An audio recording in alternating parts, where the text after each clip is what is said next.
to do an infrared conversion on a Lumix GH1. This is my main DSLR that I've been using for a while now, and I decided to take on the challenge of converting it to infrared. So it is definitely a technically complicated process. It's not for the faint of heart, but it is very much possible. It just takes a lot of time and very steady hands. So, to start off with, originally when I did this, one of my big mistakes was I was following a tutorial for a different type of Lumix. And for that camera, you do actually need to take off the front plate and take out all the stuff for mounting the actual lens. For this one, you actually don't. You basically just have to take apart the whole back of the camera and remove that assembly. And then up in this section, there is some kind of intricate electronics that you have to put back together and take apart, which are really a pain. But the first step of this is just obviously taking off the lens and finding all these annoying little screws. Also make sure you're using the right type of screwdriver for this. You're going to need some very small ones. I happen to have those on me because I do a lot of electronics repair, but you might not. If you don't feel comfortable doing this type of stuff, that's completely fine, but I'd recommend in that case just finding a service to do this for you. And in that case, I wouldn't really recommend doing that to a Lumix GH1 because the cost of converting it to infrared is going to be more expensive than either just buying a pre-converted one or converting a really nice camera, which will get you better photos. But in my case, this was the best option for me. I had a Lumix GH1 that I use, and I have the knowledge to do this type of thing, which saved me about $300-ish for a nice DSLR infrared camera. In case you don't know, the fundamental process for doing an infrared conversion is these types of DSLR cameras, this is actually mirrorless DSLR, have a filter in them, an infrared filter, because the image sensor itself does not filter out different wavelengths of light. It just senses an image.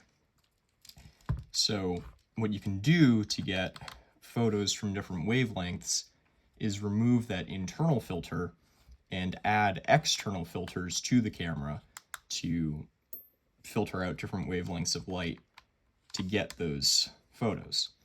So in my case, I took out the infrared cut filter from inside the camera already, you'll see, but you would have to take that out initially, and I'm replacing it with a piece of custom cut quartz glass that I bought.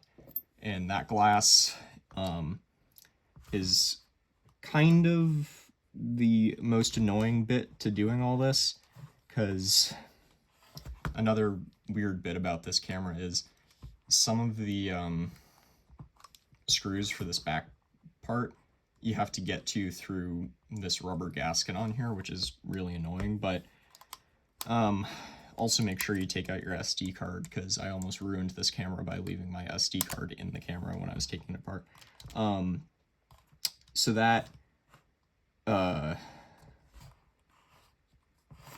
was kind of the most annoying bit to get. I had to order it from AliExpress.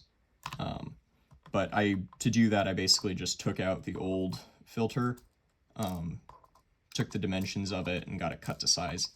I don't know for sure about the GH1. I know for a lot of other cameras, people sell pre-made filters for them even too, but those are kind of pricey. I got mine for about like 10 bucks. It took a while to ship, but I got mine for 10 bucks off of AliExpress. And other ones might take the same amount of time, and I found a couple on eBay for, I think it was like 50 bucks, which I consider that a deal. But be very, very gentle with these cameras. They shouldn't require very much force to separate the casing. And I have ruined cameras before doing this process to them. This process is fairly consistent between different types of cameras. Like, obviously each camera is going to have different, like, it's going to be built differently, but assuming it's using the same type of image sensor technology, they all basically have the image sensor and then a gasket around them, which you'll see. And then on that gasket is the infrared filter. I think it's the same for like even Raspberry Pi cameras, because people will infrared convert those to turn them into like spectrometers for doing chemistry stuff. So the process of taking out an infrared filter is, it's like replacing a hard drive. Every computer will every computer is going to have a different type of like motherboard and CPU and stuff, but the knowledge of how to replace a hard drive, how to replace a CPU is basically consistent between each of them once you get the hang of it. Now, I don't know how well this will work. We're going to see today, but I'm planning to affix the new filter. Oh, and the reason that you have to put a replacement piece of glass in these cameras is even just a flat piece of filter glass affects the image path. So when I removed the original filter glass, you can see it here, that is about, I actually don't remember how thick it is, but it's a couple of millimeters thick. And even just those few millimeters make a difference in the image path, you know? So I can't focus to infinity anymore on this camera, which for video actually doesn't matter a whole lot. Obviously, without an infrared cut filter, your image is going to look a little bit more red. So I need to buy an infrared cut filter for my daily driver lens that I use for this. But obviously the flip side is now you can take photos of things that you otherwise couldn't. So, okay. So now we've separated the case, as you can see. There are two ribbon cables inside of here. I don't think you technically need to remove them, but I would do it so that you don't destroy the camera by destroying the ribbon cables. I've destroyed electronics before by messing up the ribbon cables in that way. So make sure that the battery is removed as well so that you don't short anything out, because that would be very bad.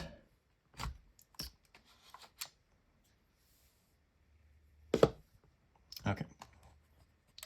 So I don't know how easily you can see this on the camera. I'll try and move it so that you can see it. These black ribbon cables with just these things fixing it are fairly common in electronics, and you just do that. These ones are way more finicky, and this outer thing has to get pushed out of the way. I'm using some very thin Okay.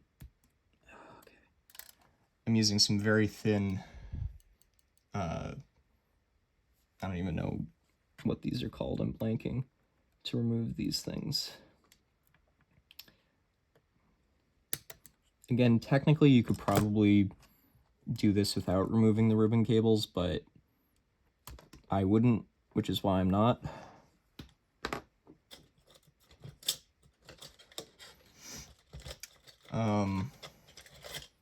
Once we get a bit deeper in this camera, you'll see the other things.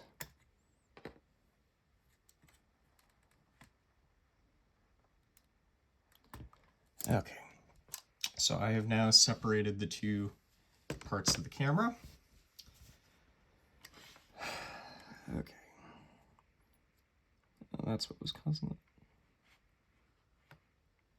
All right, so over here are the two ribbon cables going to the autofocus select and something else in the front. I don't really know what that goes to. Over here, you don't really need to mess with that section, or you shouldn't need to. Down here, this whole section in the front basically comes off as one assembly once you remove the requisite stuff, and the image sensor is its own kind of thing. So these two need to come off because they're attached to the front assembly, which, as you can see, they're removed right now. But the rest of this should be fine.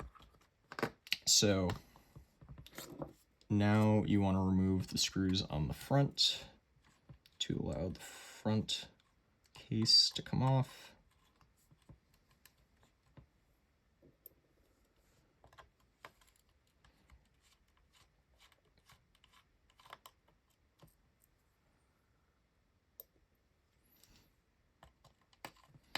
Yeah, especially with a much more expensive camera, I wouldn't even attempt this. I got this Lumix for I think like 90 bucks, which obviously is a good amount of money, but it's not the 3,000 or almost I think $6,000 I found as a good deal on a Lumix GH6, which is what I wanted to upgrade to. So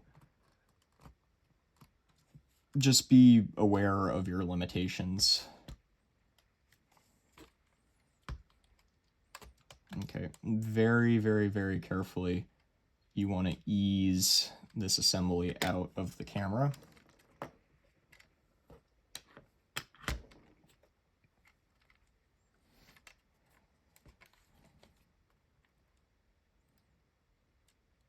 I'm by no means an expert on this process.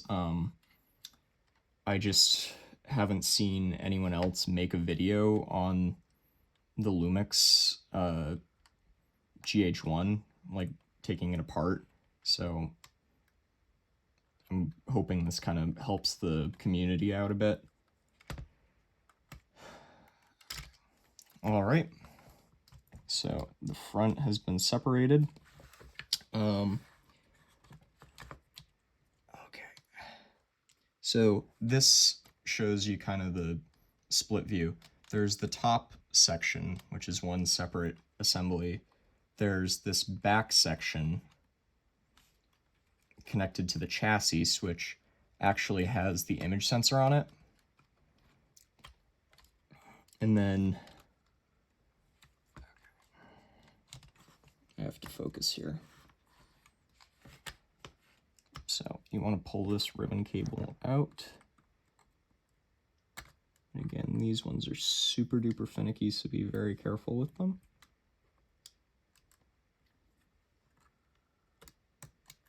There we go. Okay. So the top assembly can be removed. I'm pretty sure this camera has some nasty capacitors in it as well, so just be wary of that. Okay. And now the camera image sensor has been revealed. So there is this connector here that needs to be removed for that front assembly to work. I hate these connectors.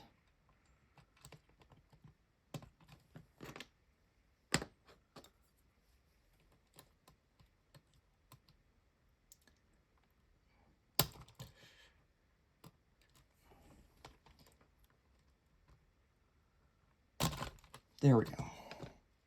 So the front assembly has been removed. And now you can turn the camera down to reveal the image sensor. So the image sensor has like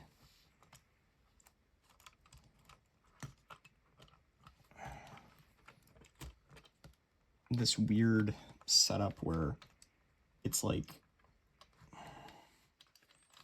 hooked to the chassis,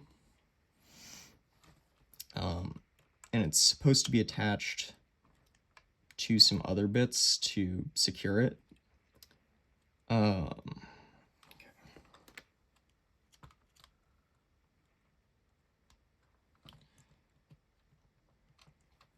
So to get at the image sensor itself, you need to take off that front bit to get to it, which is monumentally annoying. Okay.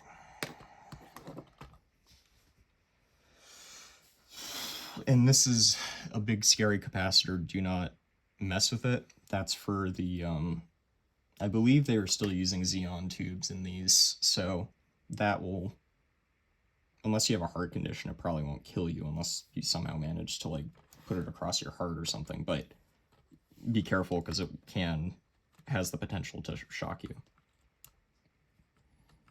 So get that out. And as you can see, this is affixed to the back there.